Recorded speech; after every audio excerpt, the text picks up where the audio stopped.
Ladies and gentlemen, this video is going to be about retirement. But I have to apologize. The title was a little bit clickbaity, and so was that intro line. We're talking about the retirement of Chinese Grandmaster Wang Hao. At the conclusion of the 2020-2021 Candidates Tournament, Wang Hao announced that he was no longer interested in participating in this top-level competitive chess, citing serious health reasons. And he's actually the first player in the modern chess boom to retire, and so I wanted to make a video, and I'll do this in the future for other players as well. Just make a video dedicated to his career, things that he's accomplished, who he was as a person and a player, and show you a couple of his best games. So Wang Hao was born in 1989 in Harbin, China, which is in the northeast region, and he learned chess at the age of 6 when he showed up to a club, an after-school club, to learn Chinese chess. But the instructor never showed up, so he actually learned chess by accident. And at about 9-10 years old, he started traveling internationally. That's usually how it goes when you're a child prodigy. You end up going to places all over the world across different continents. He went to Spain, for example, where he played in the World Under 10. Then he went to other countries to play in the Under 12, Under 14 World Championships, where he even took on Magnus Carlsen, which is one of the games I'll show you. And then 2 years later, they went to Calicut, India, and he once again won a gold medal with his team. 2005 was his big breakthrough year. He actually was one of the few players at that time to go straight from a non-titled player, or just around FM, which is 2300, all the way to Grandmaster. He completely skipped the International Master title, a title that I so dearly hold, and it's my biggest accomplishment, and he was one of few people to do that. Kramnik was a person that did that, for example. And from that point forward, he was just a common name at the top of all chess tournaments. He traveled everywhere. I mean, he's won tournaments in Russia, in Sarajevo, in Malaysia, in Armenia, in Edmonton, you name it, he's been there. He's never quite been a world championship contender. He has played in the World Cup, but in 2019 that changed. He actually was the winner of the FIDE Chess.com Isle of Man tournament, the Grand Swiss, which has a qualification process with some wildcards selected, an extremely tough tournament. Magnus himself played, Fabiano played, Hikaru played, all top-level grandmasters were playing, and Wang Hao was the winner. The Candidates Tournament was obviously tough for him, and really kind of interesting throughout his career. He's been very relaxed when it comes to chess, especially in interviews. He's stated many times he actually doesn't train that much. He prefers to play video games. And in the only interview that I could find about him on ChessBase, he doesn't have a massive team. He's never had a massive team. He works with an international master named Lu Yiping, and I hope I'm pronouncing that correctly. I'm probably not. But that person is a friend of his from university, and he's got like just a very, very small network. I believe in different countries around the world, the support for chess is very different. So if you're the national prodigy, the state will support you. They will fund you and take you to tournaments. In the United States, that's how it used to be for some of the top players. Now it's actually very different. Now if you're a child and you're kind of like, you know, good but not exemplary, then you can actually just pay the federation and go to World Youth. So there's these different systems. And I don't know if Wang Hao ever had some sort of difficulty getting that kind of state sponsorship in China, and maybe it went to Ding Liren instead, who, as we know, was top 3 in the world in all rating categories recently, and he is the 2800 level player right now from China. So now let's just jump into a couple of chess games that I want to show you. We'll kick things off with Wang Hao's game against Magnus Carlsen in the World Youth Championship. So it's 2013, we are in Greece, and it's Wang Hao versus Magnus Carlsen. This is the Under 14 World Championship. These players are about 13 years old, and this is youthful Wang Hao. And you know, it's always fun studying the games of Super Grandmasters when they were teenagers, because we were all so aggressive. We were all so hostile when we were teenagers. We played with reckless abandon. And you know, the interesting thing is that Magnus Carlsen plays the Knight C6 Sicilian defense, which is exactly what he plays to this day. Magnus Carlsen loves the open Sicilian with Knight F6, Knight C3, and Pawn to E5. This is known as the Sveshnikov. It is one of the most theoretically heavy and complex openings that exists. And it's crazy that Magnus played it nearly 20 years ago, and he plays it to this day. And Bishop B5, so the Rossolimo. And this just kind of blows my mind. This line is what Fabiano Caruana played against Magnus Carlsen in their recent World Championship match in 2018. They battled this to the death, these Rossolimos. And it's amazing that 18 years later, you can use all that experience at the World Youth that you've gained. And the whole point here is that White trades the light-squared bishop for the knight, and then plays d3, and keeps the position closed, and replaces the pawns on the light squares. It blows my mind this is theory from back then. Knight d7, this is all very common. This is all common, and then you try to play e5. It's amazing the players 18 years ago knew this from historical games at that time, and nowadays you have the historical games of 2003, right? So bishop e3, e5 is exactly what black is trying to do. Suppress white from ever moving in the forward. Sometimes the knight will rotate around to e6 and come to d4. Other times you will just try to expand with the pawns on the queen side. And white's idea is very simple. Sometimes trade this dark squared bishop, maybe expand with some sort of attack. You obviously have the choice of where to castle. Sometimes white will just play a3 b4 and attack on the queen side. So all depends. So Magnus plays h6, Wang Hao castle short, Magnus plays queen e7. It's quite clear that after you play h6, you're committed to not castling, since now if you castle, your h6 pawn will be lost. So now Wang Hao plays a3. So you see that plan in action. He goes for short castle, a3, b4, knight f8, and Magnus says, you know what, b4 is really not so scary because I'm just in time for knight e6. Everything that I've told you is happening, right? So I don't play this line with white or with black, but by observing many Grandmaster games in these lines, I'm familiar with the ideas and I can relay them to you in an understandable format. B takes c5. Of course, on the surface, knight takes c5 seems obvious, but instead, Magnus plays a very spicy move. He doesn't take back. Actually, he realizes that Wang Hao is frozen and strikes with f5. The idea of this move being that when this trade happens, and it really should happen because otherwise black plays f4 and you just die. So we have this. These pawns can be targets, but actually it's far more likely that white's king will become a target as everything opens up. Wang Hao now has to be very accurate. Plays queen to e1, anticipating the move f4, and he will just back up, right? Now Magnus castles. Now castles is not a bad move. Magnus could have played knight g5, which actually looks very scary for white. Idea being if knight takes, pawn takes, like you are ready. The pawns are about to avalanche, but white is just in time with f3. And the point is that after f4, I just back my bishop up. You've poked holes in your attack. So now I've stopped this. I'm going to put something on e4, and I've sort of repelled you. And I'm just waiting for your pawns to kind of move forward. So instead, Magnus castles, and now Wang Hao strikes in the middle. Now, Magnus is a smart man, all right? Even at the age of 13, he understands that to start any sort of successful attack, the center needs to stay closed. But here it would have been better for him to play f4 and then strike like this. But this is only in my analysis afterward. So he chooses the wrong pawn, and that allows... You see what Wang Hao does? He allows the pawns to come forward, but Magnus allows knight g6. Queen f7, takes. And I guess Magnus got to this position in his mind, and he envisioned that it was better for him. Because, you know, if Wang Hao plays bishop back to d2, then Magnus gets knight g5, and he's overwhelming him. He's just overwhelming him with pieces, right? But Wang Hao here comes up with a nice idea. He plays this move f3, realizing that the queen and the king are on the same line, so you actually can't take the bishop. That's called tactical defense of a threat. It's when you realize that despite your bishop being hanging, you don't actually need to do anything about it. And so Magnus needs to spend the tempo, and that's all the time that Wang Hao needs to win the pawn. Queen g6, rook d1, and he just sacrifices the bishop for the pawn, and he stabilizes the situation. Now Wang Hao is up 3 pawns. He has 3 extra pawns, but it's for 2 pieces. So it's rook and 3 pawns for 2 pieces. Bishop d7, king slides over to h1, rook e8, and now how do you take the next step in a position? Like, you're better, okay, very nice, but the game doesn't end, so what do? Well, checks, captures, attacks. But at this level, that stuff doesn't work because there are none. No captures. I mean, this is the only attacking move that you have, and it's just wrong because you don't want to open the queen to the rook. Like, this is not what you want.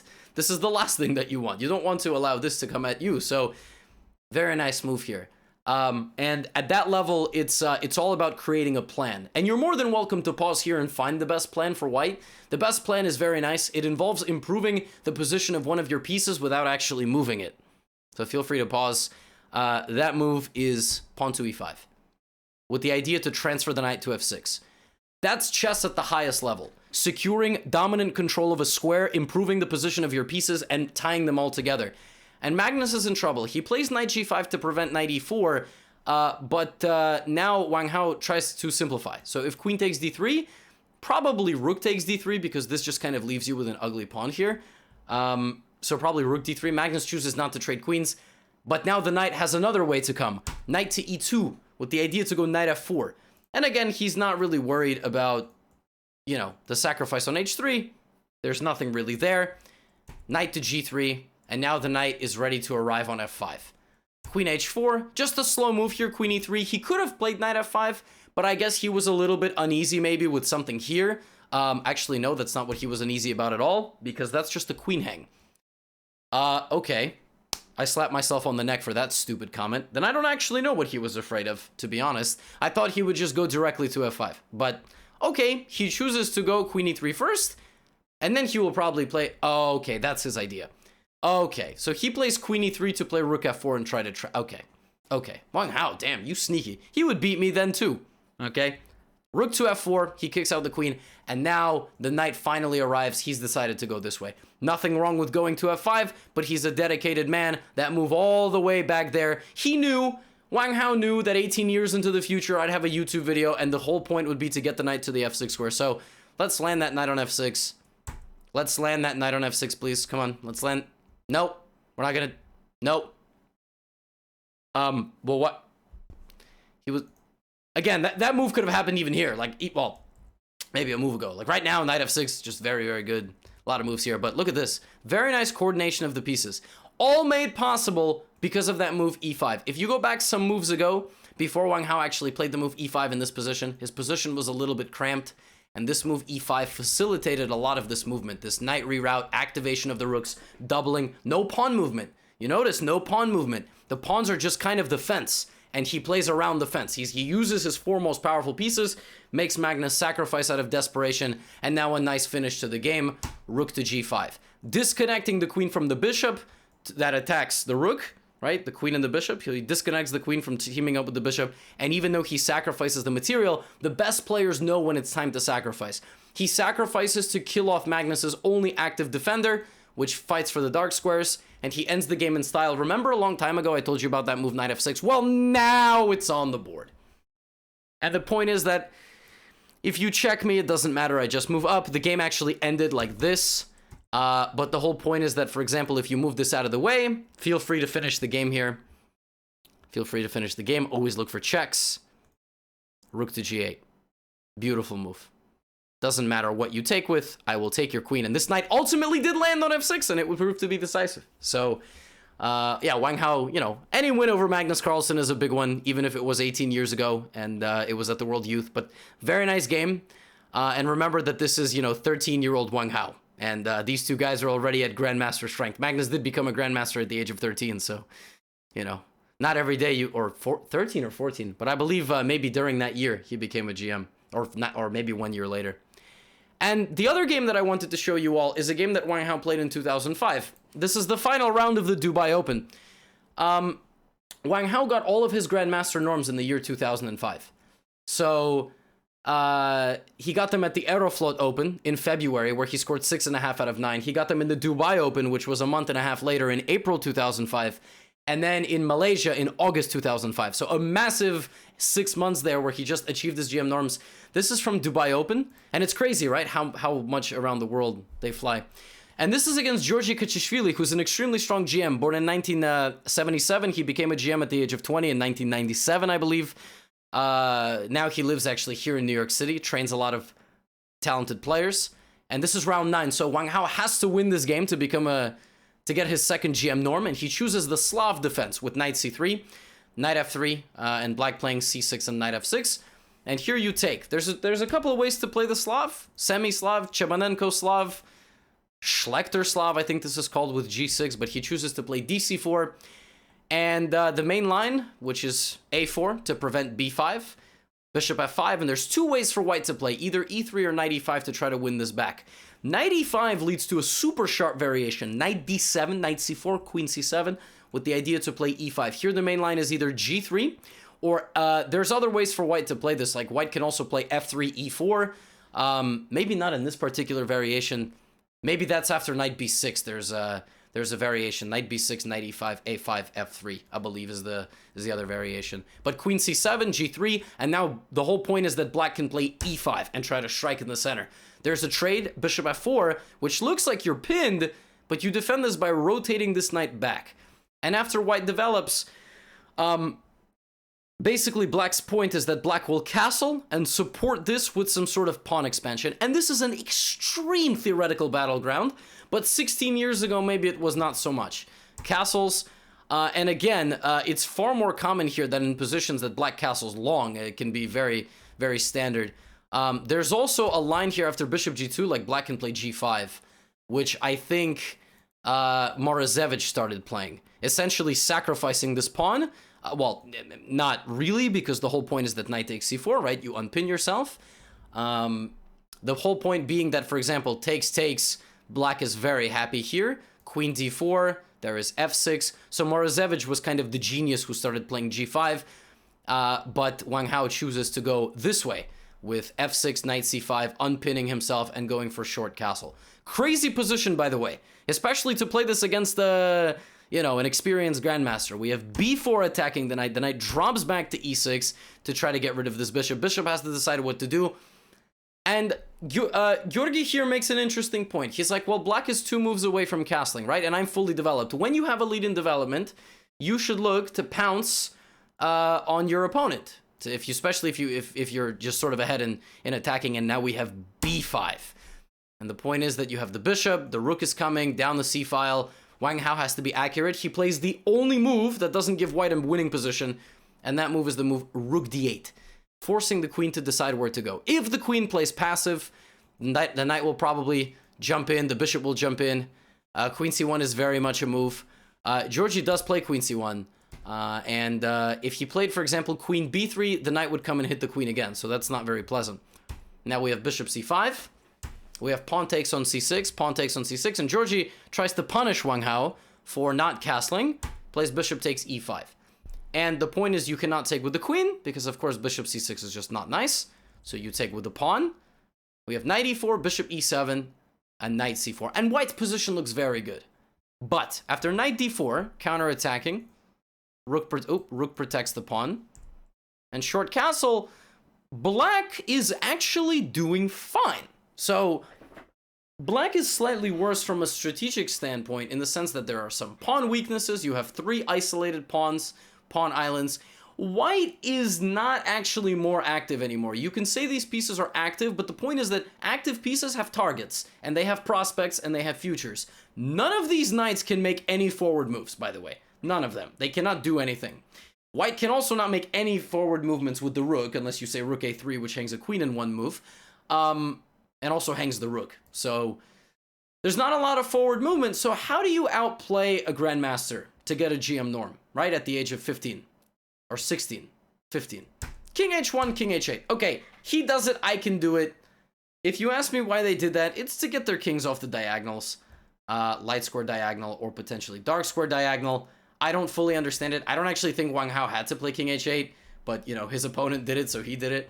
And now e3, and the knight jumps into f3. e3 is a very provocative move. Very provocative. I mean, it's basically Giorgi saying, all right, one of us is going to lose this game.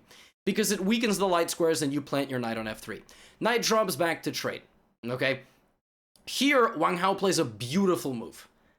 You would think that the knight is targeted, you just snap it off, you don't really think about it, but then Giorgi is going to relieve the pressure. Instead, Wang Hao finds an amazing move. A move that sort of underscores the problem in white's position and the problem of coordination. You can try to find it. I don't believe you will, but if you do, you should be very proud of yourself.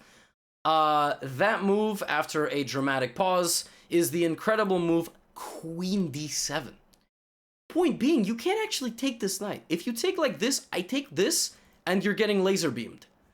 If you take with the bishop, I sack my rook. And the problem is that your light squares are dead. I mean, you're just dead on the light squares. Not only are you dead on the light squares, it's mate in 9. It's mate in 9, which shows you the problem of trading a light squared bishop when you've alienated all the other pawns on dark squares. Because now, how do you guard this? Oh, very easy. I play king g2.